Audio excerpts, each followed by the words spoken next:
So I missed the Kentucky Derby and mostly just think bourbon is okay, but nevertheless, I decided to take my talents to Louisville to try my hand at some night photography. Welcome back to Overexposed, where I like to shoot my videos out of focus, that way I have to do them twice. I load my Mamiya M645 full of Portra 160, get on the road. I do have a goal for this video, and I want to see how well Portra 160 does at night. It's a film stock that I've been shooting a lot of recently, mainly because I have a Pro Pack. I thought it'd be interesting to see how this film handled those nighttime colors versus something like, say, Cinestill 800T. But before I could get started with that super special roll of Portra 160, I had a few shots left on my Nikon FM2 of the new Lomochrome Metropolis emulsion. So check some of these shots out.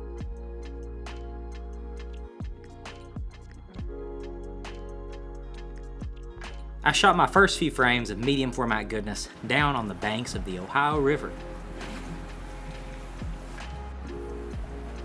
Darkness was beginning to fall, and the Belle of Louisville was about to shove off. That's what we say, right? Shoving off.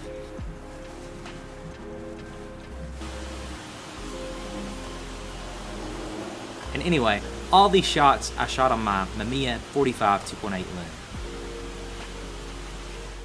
And even though I was shooting the absolute slowest form of transportation known to man, a freaking steamboat, apparently my film still wasn't fast enough, because you see a lot of motion blur in these shots. So after the Belle of Louisville had shoved off and had made its way over into the river, I made my way up a set of steps onto this kind of walkway patio situation. So this walkway goes over the interstate highway and kind of connects to the back of the Galt House Hotel, which is kind of a famous hotel in downtown Louisville. And this brings us to kind of the shots I had in mind when I envisioned this trip. There's a very famous photography spot in downtown Atlanta known as the Jackson Street Bridge. A few years ago, while I was on a work trip, I took a really cool shot, and it's not that remarkable. Tons of people have taken shots like this, but you know, a really cool shot for me. And when I saw this walkway in Louisville, as I'd done a number of work trips to Louisville in the years past as well, and every time I'd seen that walkway in Louisville, I thought, you know, this would make a cool spot to attempt that same Jackson Street Bridge shot, city off in the distance and the long light trails of the cars moving on the highway. I didn't know if it would be possible, but I thought it would be really cool to try. Anyway, by the time I got up there to take these shots, the sun had mostly set, and I kind of had to walk through the landscaping to get to the edge of the walkway. And you'll notice there's a metal fence, it's on both sides of the walkway, but you'll see the bars, unfortunately, on both sides of these shots where I'm having to, you know, push my lens right up to the fence to try to see through. And unfortunately, I wasn't completely successful. Of course, I could crop in, but we believe in honesty and transparency on this channel. I took the shot in both directions because I'm a giver.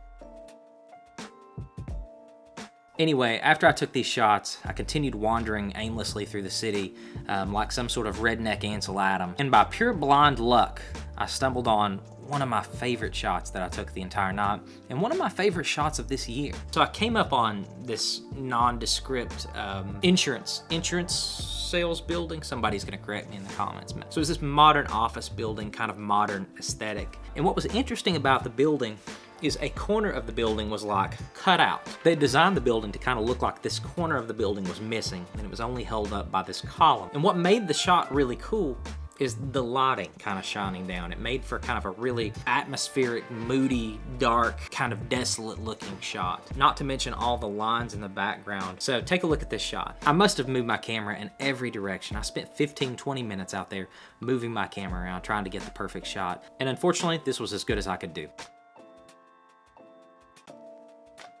All in all, not too bad, but after that, I kept walking. My next goal for the evening was to get up on one of Louisville's many bridges and try to get kind of an elevated perspective on the city and perhaps get some interesting shots. But on my way over, my attention was caught by one of these dope Blade Runner looking parking garage gates. When I'm out taking pictures at night, my attention is always drawn to colorful lighting. It makes for really cool shots. And I thought these parking garage gates were just super cool. So check out this shot.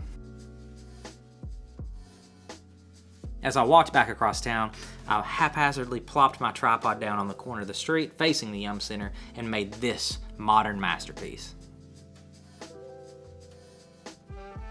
I'm kidding. I mean, you win some, you lose some. This shot isn't that great, but I wanted you guys to know I don't always bat 1,000 either. Frig, I don't even bat 200. And finally, after hoofing it halfway across downtown Louisville, I make it to the bridge that I'm looking. I can see it kind of going off into the distance. It elevates to 100 feet above the water. A really, really interesting bridge structure. And my goal is to kind of walk out on the bridge and then look back towards the city and see what kind of shots I can make, hopefully incorporating some lot trails. I do have to say though, it's kind of a peculiar feeling to be the middle of the night walking on a bridge like this. And regardless of what my pics would have you believe, the views from out on the bridge were completely epic. So take a look at these shots.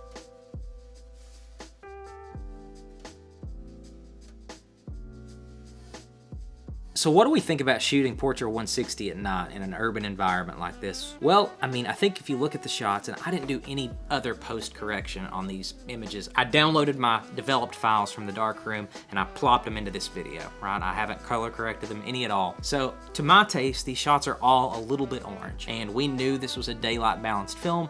It's not tungsten balanced. You're gonna get a lot of orange at nighttime with these exposures. After looking at these shots, I do have to say that I prefer the Blade Runner preset Cinestill 800T look to the Portra 160 look. Although admittedly, I think you could probably just dial this down a little bit in post. You could turn the oranges down and then maybe wind up with a pretty similar result. But what's the fun in that? Another thing that's worth talking about Portra 160 is the film speed.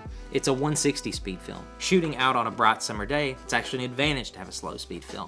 But at nighttime, it just makes for really, really complicated reciprocity calculations. For some of those long exposures up on that kind of walkway, my exposure times were super, super long. I'm talking minutes long.